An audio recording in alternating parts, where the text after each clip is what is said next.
Let's take a look at units, scale, and our grid. We're in the metric system, so each one of these is a meter.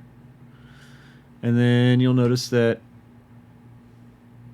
there's a grid that has 10 squares in it. So if we zoom in, let's go into a top view, we can see this better.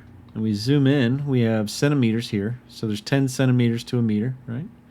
And then if we get in on one of those, there's 10 millimeters to a centimeter. So it's a pretty easy grid system. We can change that to imperial, and you'll notice that now there's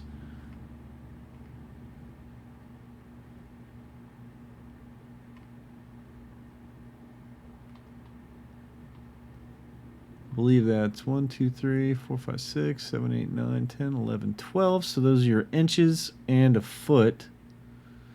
And that makes, let's go to our item. That makes our item 6.5 feet. All right, X, Y, and Z. So that's about right. I don't like working in the imperial system unless those are the plans that I have. The metric system just seems to be easier. But it's not always the case. So I'm going to leave this set to centimeters, and everything else is fine. Now, when I close this and I open it back up,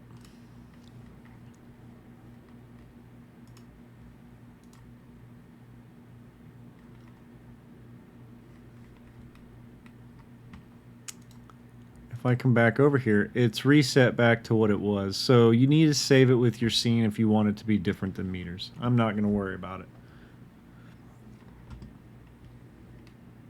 Now, working with the grid, I can snap stuff to it.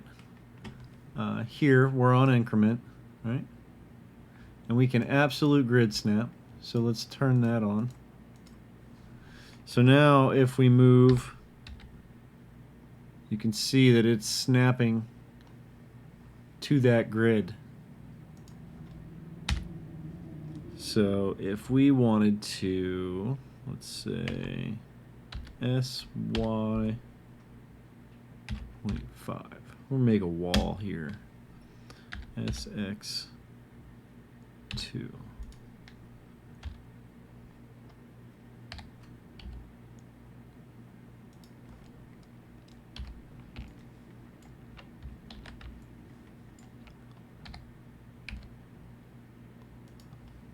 Alright, so now we will be able to move this on our grid and snap our edges together. So we could say Shift D to duplicate, X to move it along the... And now we can work modularly. There are a couple of other options that we could adjust. No, that's pretty much it. Now we can get a separate units. I forget where it shows up. Let's see. If you look at the top, it'll separate it into meters, centimeters, and that's happening right over here as I'm moving it. Now I'm using the shift key to move precisely. Let's turn these screencast keys on. They turn off every time.